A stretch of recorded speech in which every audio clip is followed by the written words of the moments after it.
हर के खाहद बानशीनी बाखुदा, हर के खाहद बानशीनी बाखुदा ऊ नशीनद दर हुजूरे औलिया। যে ব্যক্তি চায় যে সে আল্লাহর সাক্ষাৎ পাবে, ওই মজলিস পাবে যেই মজলিসে বসে সে আল্লাহকে দেখতে পাবে,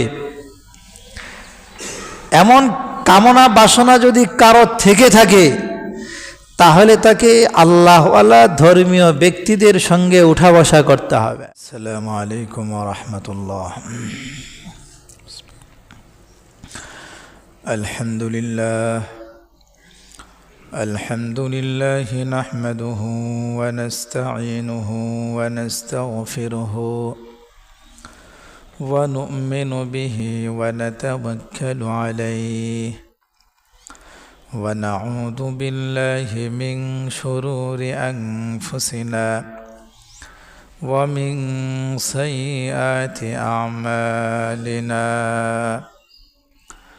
من يهده الله فلا مضل له ومن يضلله فلا هادي له ونشهد أن لا إله إلا الله وحده لا شريك له ونشهد أن سيدنا وسندنا وحبيبنا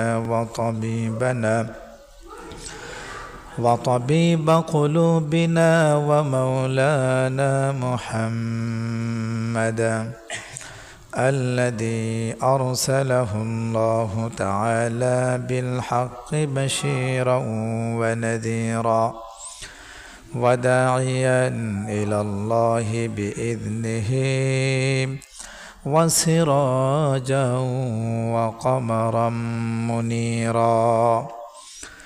أما بعد فأعوذ بالله من الشيطان الرجيم. بسم الله الرحمن الرحيم. هل أتى على الإنسان حين من الدهر لم يكن شيئا مذكورا. صدق الله العظيم. اللهم صل على سيدنا محمد وعلى آل سيدنا محمد كما صليت على سيدنا إبراهيم وعلى آل سيدنا إبراهيم إنك حميد مجيد. اللهم بارك على سيدنا محمد وعلى آل سيدنا محمد كما باركت على سيدنا إبراهيم وعلى آل سيدنا إبراهيم إنك حميد مجيد. معزز محترم মুসল্লিয়ান কিরাম, আল্লাহ রব্বুল আলামিনের দরবারে লাখ কোটি শুকরিয়া যে তিনি দয়া করে মায়া করে মোহাব্বত করে ভালোবেসে সালাতুল জুমা আদায় করার জন্য তার ঘর মসজিদ আসার তৌফিক দান করেছেন। এজন্য আমরা একবার অন্তরের অন্তঃস্থল থেকে শুকরিয়া জ্ঞাপন করি আলহামদুলিল্লাহ। সম্মানিত উপস্থিতি, আমাদের আলোচনা চলছিল যে মাটির মধ্যে 4টি বিশেষ গুণ রয়েছে, যে 4টি গুণ যদি মানুষ নিজের মধ্যে ধারণ করতে পারে তাহলে সে আল্লাহওয়ালা হয়ে যাবে। 4টি গুণের মধ্যে একটি গুণ ছিল গোপন করা। মাটির অভ্যাসই হচ্ছে সে লুকিয়ে ফেলে, গোপন করে ফেলে। মানুষ মারা যায় তো মানুষ মৃত লাশটাকে কবরস্থ করে ফেলে, তো মাটিও তা সাদরে গ্রহণ করে গোপন করে ফেলে। মলমূত্র কোনো গর্তে ফেলে মানুষ উপর দিয়ে মাটি ফেলে, তো মানুষ মাটি তা লুকিয়ে ফেলে। কোনো মৃত গরু ছাগলকেও যদি মাটি নিচে রেখে দেওয়া হয়, ওপর দিয়ে মাটি দিয়ে প্রলেপ দেওয়া হয়, মাটি দিয়ে ঢেকে ফেলা হয়, তো মাটি তা লুকিয়ে ফেলবে। কিভাবে লুকিয়ে ফেলে? তার দুর্গন্ধ আর বের হতে সে দেয় না। কত লাশ মারা গেল, মাটি এমনভাবে লুকিয়ে ফেললো যে তার দুর্গন্ধ আর বাহিরে ছড়ায় নাই। কত নাপাকিকে আমরা মাটি দিয়ে ঢেকে ফেলি, কিন্তু মাটি তার দুর্গন্ধ বাহিরে ছড়াতে দেয় না। তো আমাদেরও এমন স্বভাব হওয়া দরকার। মানুষ যদি কোনো অন্যায় করে ফেলে, গোপন কোনো অপরাধ করে ফেলে, নফসের তাড়নায় পড়ে, ব্যক্তিগতভাবে শুধরানো, কিন্তু তার এই অপরাধটা চর্চা না করা, লুকিয়ে ফেলা, গোপন করে ফেলা, তার এই নাপাকির দুর্গন্ধটা না ছড়ানো, তাকে লজ্জিত না করা, মুমিন হিসাবে এটা দায়িত্ব। দ্বিতীয় মাটির মধ্যে যে গুণটি ছিল সেটি হচ্ছে গ্রহণ করা। মাটির স্বভাবই হচ্ছে মাটি গ্রহণ করে নেয়। মাটিতে তরল পদার্থ যা কিছু ফেলবেন, মাটি তা চুষে নেবে, গ্রহণ করে ফেলবে। কোনো জিনিসকে মাটি প্রত্যাখ্যান করে না। এই গ্রহণ থেকেই কিন্তু গ্রহণযোগ্যতা। মাটির কত গ্রহণযোগ্যতা, মাটির কত মূল্য, কত দাম। মাটি এমনি এমনি দামি হয় নাই, গ্রহণের গুণ থেকেই সে গ্রহণযোগ্যতা পেয়েছে। তো আজ সবচেয়ে বড় মুসিবত আমাদের গ্রহণ করার মন মানসিকতা নাই। সন্তান পিতামাতার উপদেশ গ্রহণ করে না, পিতামাতা যা বলে তা গ্রহণ করতে চায় না, মানতে চায় না। ছোটরা বড়দেরকে মানতে চায় না, বড়দের কথাগুলোকে গ্রহণ করতে চায় না, অপেক্ষা করে চলে। আজ আমাদের অবস্থা কেমন? এক ব্যক্তির নাম ছিল গুল মোহাম্মদ। তো এক জায়গায় বসে, সে তো বসে আছে, আর নড়াচড়া করে না, ওঠে না। কেউ একজন এসে বলল যে, ভাই আপনি তো অনেকক্ষণ ধরে এখানে বসে আছেন, একটু নড়াচড়া করেন। তো সে উত্তর করল, জমিন জুম্বাদ না জুম্বাদ গুল মোহাম্মদ। জমিন নড়াচড়া করতে পারে, হেলতে পারে, কিন্তু গুল মোহাম্মদ নড়বে না, দুলবে না। তা আমাদের অবস্থাটাও এমনই। একজন বুঝাচ্ছে, কাউনি বুঝাতে বুঝাতে হেলতে থাক, আমি নড়ব না, আমি বুঝবো না, যতই বুঝানো হোক আমি বুঝবো না। তা আমাদের অবস্থাটা এমনই। ধর্মীয় ব্যক্তি ধর্মের কথা বলে, যতই বলুক, যতই বুঝাক, আমি আমার জায়গায় অটল, আমি শুনবো কিন্তু মানব না। সন্তানের অবস্থাও এমন। সন্তান যেন এখন পিতামাতার চেয়েও 2 লাইন বেশি বোঝে।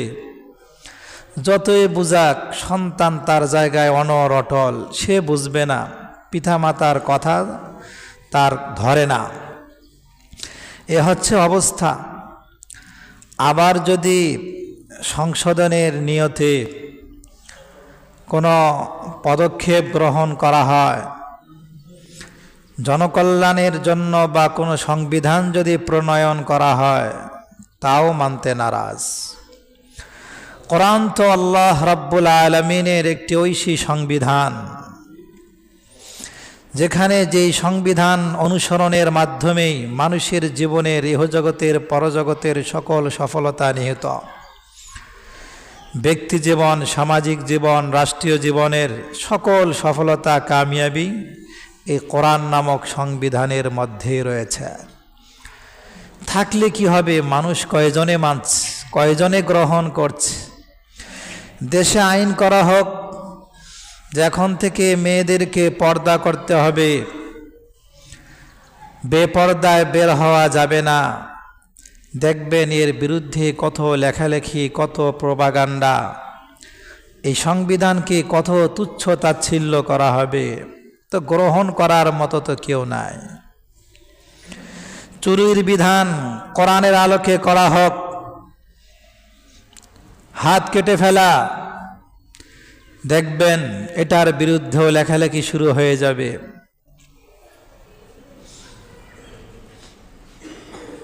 তো যত ভালোই সংবিধান প্রণয়ন করা হোক না কেন, এর পক্ষের লোক তো থাকবে কিছু, দেখবেনই বেশিরভাগ এর বিরুদ্ধে দাঁড়িয়ে যাবে। তো মানুষ হচ্ছে মাটির সৃষ্টি, যেই মাটির মধ্যে গ্রহণের গুণ ছিল, সেই মাটি থেকে সৃষ্ট মানুষের মধ্যে আজ গ্রহণের গুণ না থাকার কারণে আজ কোনো ফ্যামিলিতেই শান্তি নেই, আজ সমাজ জীবনে শান্তি নেই, রাষ্ট্রীয় জীবনে শান্তি নেই। আজ মানুষের কাছে দিন উপেক্ষিত, ভালো কথাগুলো উপেক্ষিত, ভালো যত কর্ম আছে সব আজ কেন যেন মানুষের কাছে উপেক্ষিত। অন্যায়, অনাচার, অবিচার যেন মানুষের আজ মজ্জাগত বিষয় হয়ে গেছে। তো গ্রহণের গুণ থেকেই গ্রহণযোগ্যতা। যার মধ্যে গ্রহণের গুণ নাই, সে কোনোদিন কারো কাছে গ্রহণযোগ্য হতে পারবে না, সে গ্রহণীয় হতে পারবে না। এই জন্য সমাজ জীবনে, রাষ্ট্রীয় জীবনে, ব্যক্তি জীবনে গ্রহণীয় হতে হলে আপনার আমার নিজের মধ্যে গ্রহণের যোগ্যতা থাকতে হবে, নতুবা কখনোই আমরা গ্রহণীয় হতে পারব না। हर आकार के बे उस्ताद बाशाद, यकीन दानी के बेबुनियाद बाशाद। যে কাজটা ওস্তাদ থেকে গ্রহণ করা ব্যতীত, শিক্ষা ব্যতীত হয়, সেই কাজটার ভিত নড়ে বড়ে হয়, মজবুত হয় না, নড়ে বড়ে হয়, দুর্বল হয়। যে কোনো বিষয়ের ভিত মজবুত করতে হলে আপনাকে গ্রহণ করে আসতে হবে। আপনি সেলাই কাজ শিখতে চান বা সেলাই কাজে পারদর্শী ব্যক্তি হতে চান, তো দর্জির কাছে গিয়ে সুচ ধরা শিখতে হবে। আপনি ভালো হস্তশিল্পী হতে চান, ভালো লেখক হতে চান, তো ওই ভালো লেখকের কাছে গিয়ে কলম ধরতে হবে। কলম তার থেকে গ্রহণ করতে হবে, যে কিভাবে কলম ধরতে, এটা গ্রহণ করতে হবে। এই ছোট ছোট কাজগুলো কোনো শিক্ষকের কাছ থেকে গ্রহণ করা ছাড়া পাকাপোক্ত হয় না। আর যেখানে বড় বড় কাজ, আমি আল্লাহর দর্শন পেতে চাই, বিনা হিসাবে পুলসিরাত পাড়ি দিতে চাই, নয়নাভিরাম, অতুলনীয়, অকল্পনীয় বর্ণনাতে জান্নাতের মালিক হতে চাই, তো ধর্মীয় ব্যক্তিদের দিক নির্দেশনা ছাড়া, তাদেরকে উপেক্ষা করে আপনি জান্নাত পেয়ে যাবেন, এটা কোনোদিনও হবে না। हर के खाहद बानशीनी बाखुदा, हर के खाहद बानशीनी बाखुदा, ओ नशीनद दर हुजूरे औलिया। যে ব্যক্তি চায় যে সে আল্লাহর সাক্ষাৎ পাবে, ওই মজলিস পাবে, যেই মজলিসে বসে সে আল্লাহকে দেখতে পাবে, এমন কামনা বাসনা যদি কারো থেকে থাকে, তাহলে তাকে আল্লাহওয়ালা ধর্মীয় ব্যক্তিদের সঙ্গে উঠা বসা করতে হবে, তাদের মজলিসকে গ্রহণ করতে হবে। মজলিস থেকে যে মেসেজগুলো আসবে কোরআন হাদিসের আলোকে, সেগুলো গ্রহণ করতে হবে। তাহলে আল্লাহর সঙ্গে সাক্ষাতের গ্রহণযোগ্যতা সে পাবে, নতুবা মোটেও এটা সম্ভব নয়, কোনো দিনও সম্ভব নয়।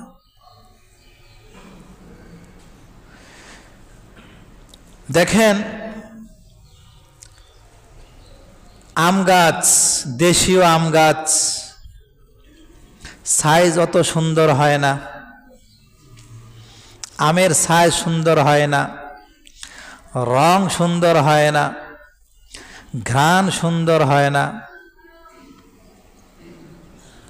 তো এই জন্য যত আমের বাগান, মানুষ দেশীয় আমের বাগান কিন্তু লাগায় না, কলম করা গাছের চারা নিয়ে বাগান লাগায়। তো কলম কিভাবে করতে হয় তা তো আপনারা জানেন। একটা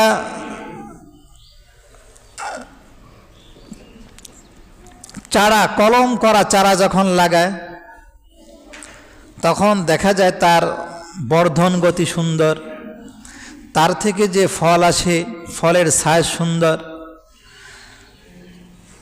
ঘ্রাণ সুন্দর, স্বাদও চমৎকার। তো এই জন্য মানুষ কি করে, চারা, কলমের চারা এনে লাগায়। তাহলে একটা গাছ, দেশীয় গাছ ওই রকম বাড়তেছে না, ওই রকম ফল দিচ্ছে না, আবার যেই ফল দিচ্ছে তার রং সুন্দর না, তার ঘ্রাণ সুন্দর না, কিন্তু ওই গাছের সঙ্গে আবার কলম করা হচ্ছে, কলমের চারাটা এনে জমিনে লাগানো হচ্ছে।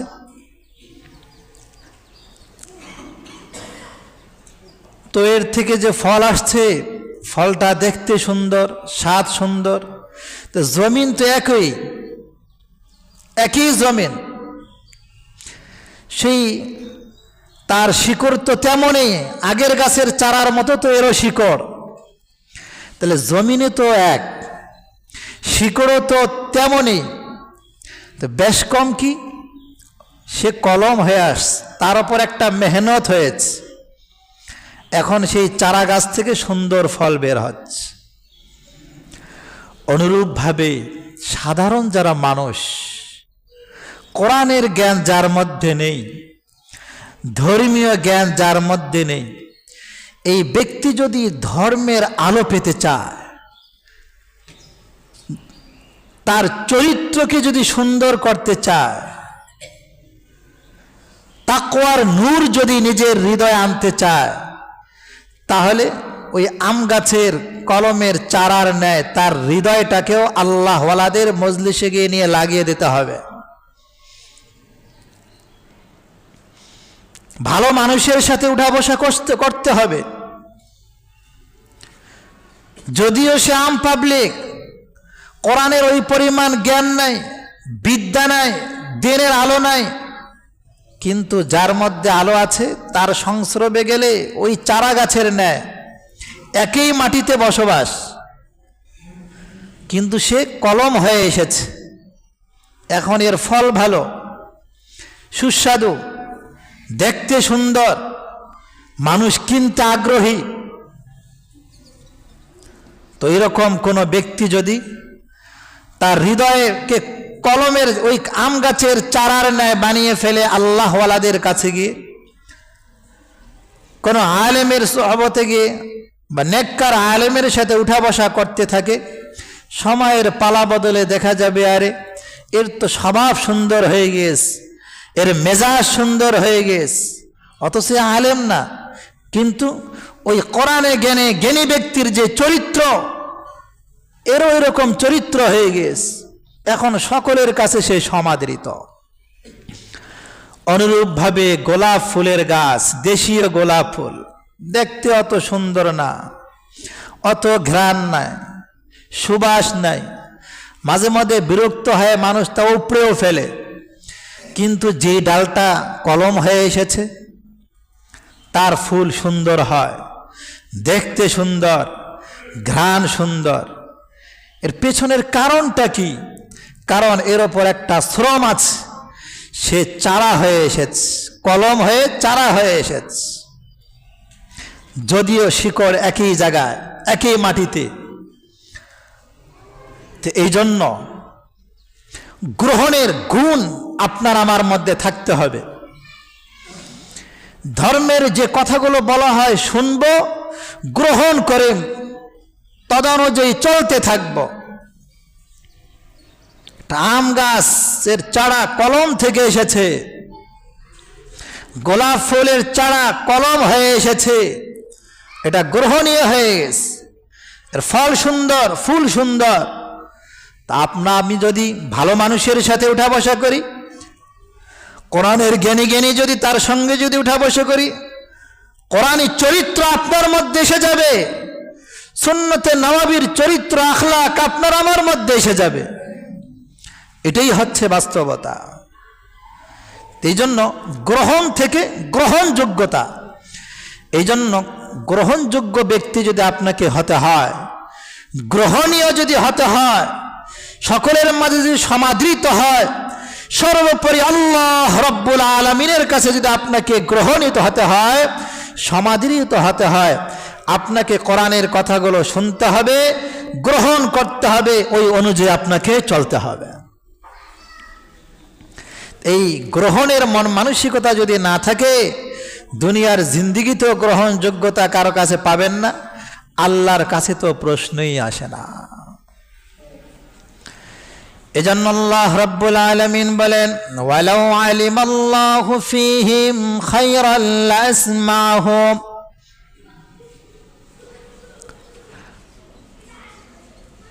আল্লাহ যদি কারো মাঝে কল্যাণ আছে বলে জানেন, তো আল্লাহ তাআলা তাকে শুনিয়ে দেন, শোনো। আর শোনা থেকে গ্রহণীয়তা শুনলেই তো গ্রহণ করবে। শোনার পরও যদি কেউ গ্রহণ না করে, তার অর্থ ও বাহ্যত দৃষ্টিতে যদিও শুনেছে, আল্লাহ তাকে ওইভাবে শোনান নাই, যেভাবে শোনালে তার হৃদয়ে দাগ কাটে, সে ফিরে ওইভাবে শোনা নাই। এই জন্য যারা জান্নাতি হবে তাদের একটা গুণ কোরআনে এসেছে, আল্লাযীনা ইয়াসতামিউনাল কওলা ফায়াত্তাবিউনা আহসানা। যারা জান্নাতি তারা দ্বীনের কথাগুলো হৃদয়ের কান দিয়ে শ্রবণ করে, হৃদয়ের কান দিয়ে শ্রবণ করে। ফায়াত্তাবিউনা আহসানা, এবং সুন্দরভাবে তার অনুকরণ করে। এই জন্য গ্রহণ থেকে গ্রহণযোগ্যতা, যে দ্বীনের কথাগুলো আমরা শুনে গ্রহণ করতে পারি, তাহলে আপনি হবেন গ্রহণযোগ্য ব্যক্তি। ফ্যামিলিতেও গ্রহণযোগ্য ব্যক্তি, সমাজেও, রাষ্ট্র জীবনেও, মৃত্যুর পরেও আপনি গ্রহণযোগ্য ব্যক্তি। আপনি মুনকার নাকিরের প্রশ্নের উত্তরগুলো সুন্দরভাবে দিতে পারবেন। হাসরের মাঠে আপনি আল্লাহর কাছে গ্রহণযোগ্য বান্দা হিসেবে আপনি আল্লাহর সামনে দাঁড়াতে পারবেন। আর আল্লাহর কাছে যার গ্রহণযোগ্যতা থাকবে, তার হিসাব নিকাশের কোনো প্রয়োজনই পড়বে না। তো জমিনের মধ্যে গ্রহণের গুণ আছে, এই কথাটাই বলছিলাম। সে গ্রহণ করে নাই, পানি ফেলেন তো গ্রহণ করে নেবে, যা কিছু ফেলবেন তা গ্রহণ করে নেবে। আর ওই মাটি থেকে আমার আপনার সৃষ্টি, এই গুণ আমার আপনার মধ্যে থাকা দরকার। এই জন্য পণ আর প্রতিজ্ঞা করি যে আমরা এই কথাগুলো আজ গ্রহণ করে নেব। অন্যায় করব না, চুরি করব না, ডাকাতি করব না, সুদ গ্রহণ আদান প্রদান করব না, ঘুষ আদান প্রদান করব না, অন্যের ক্ষতি করব না, কাউকে কষ্ট দেব না, বরং শুধু ভালো কাজেই করব। এইরকম যদি পণার প্রতিজ্ঞা প্রত্যেকেই করে, কথাগুলো গ্রহণ করে নেয়, তাহলে কেন সমাজে অশান্তি থাকবে? আজ স্ত্রী স্বামীর কথা গ্রহণ করে না, আবার অনেক স্বামী স্ত্রীর ন্যায্য কথা কে কানে নেয় না, গ্রহণ করে না। ভাই ভাইয়ের কথা গ্রহণ করছে না, বোন ভাইয়ের কথা গ্রহণ করছে না, সন্তান পিতামাতার কথা গ্রহণ করছে না। আজ তো গ্রহণ না করার গুণে বেশি। আজ যদি গ্রহণ করার মানসিকতা থাকতো, তাহলে তো স্বামী স্ত্রীর মাঝে বাজাবাজি হতো না, সন্তানের মাঝে যদি গ্রহণ করার গুণ থাকতো তাহলে তো পিতামাতা সন্তানের প্রতি অসন্তুষ্ট হতো না। ছাত্র যদি ওস্তাদের কথা গ্রহণ করার মন মানসিকতা থাকতো, ওস্তাদও তো ছাত্রের উপর কোনোদিন রাগান্বিত হতেন না। আজ তো সব জায়গায় শুধু বাজাবাজি। এর কারণটা কি? এর কারণই হচ্ছে গ্রহণ করার মানার যোগ্যতাটা নাই আজ। এই জন্য আল্লাহ রাসূল সাল্লাল্লাহু আলাইহি ওয়াসাল্লাম বলেছেন, ইসমাউ ওয়া আতিউ, তোমরা শুনবে এবং মানবে। তো ছোটরা বড়দের কথা মানবে, সন্তান পিতামাতার কথা শুনবে, গ্রহণ করবে, মানবে। ছাত্র ওস্তাদের কথা শুনবে, গ্রহণ করবে, মানবে। সমাজের লোকগুলো সমাজ প্রতি ন্যায় বিচারক হবে, তার কথাগুলো শুনবে, গ্রহণ করবে, মানবে। তো মূলে যদি আবার সমস্যা থাকে তাহলে আবার মানবে কে? আজ আমাদের এই দোষ, আমাদের এই দোষ। আজ মূলে কেন দুষ্কৃতিকারী? এই দুষ্কৃতিকারীদেরকে সাপোর্ট দিয়ে কারা উপরের চেয়ারে বসালো? আমি আপনি তো। প্রত্যেক অন্যায়ের মূলে আমার আপনার অবদান। খুনি, রাহাজানি, চাঁদাবাজ, একেই তো আপনারা ভোট দিয়ে নির্বাচন করে চেয়ারে বসাবেন। চাঁদাবাজির সুযোগ তো আমি আপনি করে দেই, অন্যায়ের সুযোগ কে করে দেয়? তো অন্যায়ের সুযোগ তো আমি আপনি। আর সমাজে যে সমাজের চেয়ারে সে সুষ্ঠু বিচার করে না, তাকে বসালো কে? যে ঘুষের মাধ্যমে, টাকার মাধ্যমে সব সিদ্ধান্ত পরিবর্তন করে ফেলে, একে বসাইছে কে? সৎ কথা বলার সাহস তো কারণে। প্রত্যেক অন্যায়ের মূলে যারা আছে শুধু তারা অপরাধী না, এখানে আমার আপনারও অপরাধ আছে। অন্যায়ের বোঝা শুধু সে নিয়ে যাবে তা না। আজ আমাদের মধ্যে সঠিক সিদ্ধান্তের গ্রহণের মন মানসিকতাও নাই।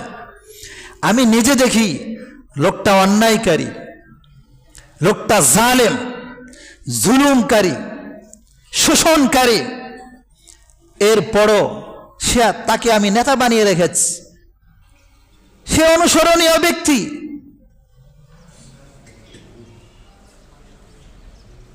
যেই হোক, সঠিক কথা গ্রহণের মন মানসিকতা থাকতে হবে।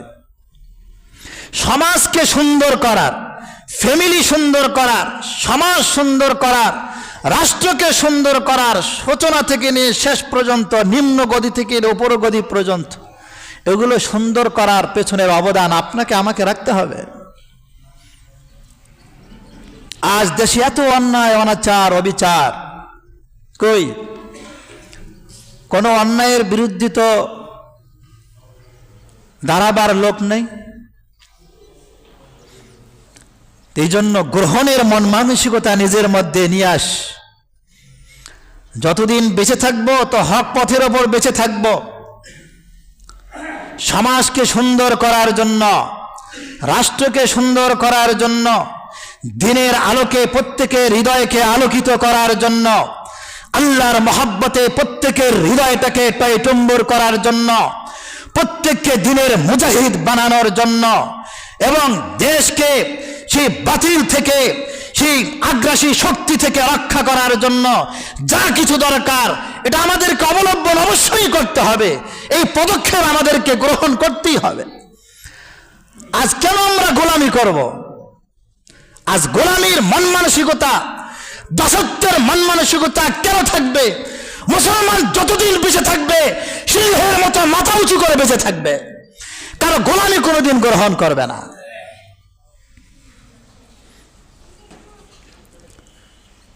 তাই গ্রহণের মন মানসিকতা নিয়ে আস। আমি মুসলমান, মুসলমান তো বীরের জাতি। মৃত্যু,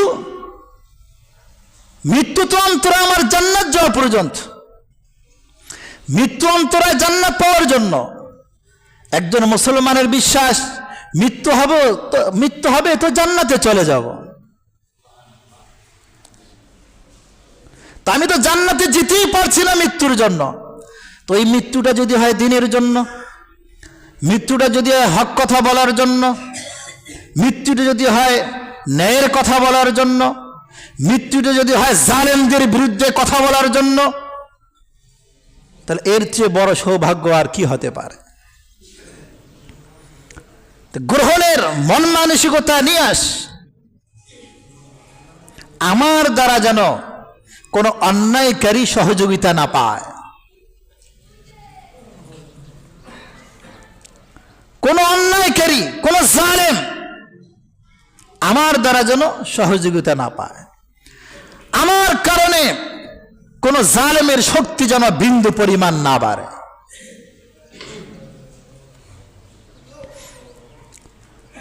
এই জন্য জান্নাতীদের গুণ এটাই, গুণের মধ্যে একটা গুণ, আল্লাযীনা ইসতামিউনাল কওল ফায়াত্তাবিউনা আহসানা। জান্নাতি কারা?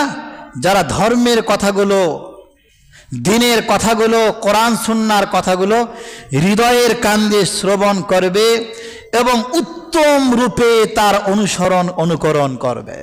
এটা জান্নাতীদের একটা গুণ। এই জন্য সময় তো শেষ হয়ে গেছে, এই গুণ আমরা নিয়ে আস, গ্রহণ করার মানুষ। কোরআন কি বলে? কোরআন যা বলবে তাই মানব, রসুল যা বলেছেন তাই মানব। তাহলে আমি আর আপনি সমাজেও গৃহীত হব, রাষ্ট্রীয় যারা সঠিক মানুষ তাদের কাছেও গৃহীত হব, এবং সর্বোপরি আল্লাহ রাব্বুল আলামিনের কাছে গৃহীত হতে পারব। আল্লাহ রাব্বুল আলামিন আমাদেরকে কথাগুলো ভালোভাবে বুঝা উপলব্ধি করার তৌফিক দান করেন। আমিন ওয়া আখিরু দাওয়ানা আলহামদুলিল্লাহি রাব্বিল আলামিন। আমরা যারা ক্বাবলাল জুমা 4 রাকাত সুন্নাত পড়ে নেই।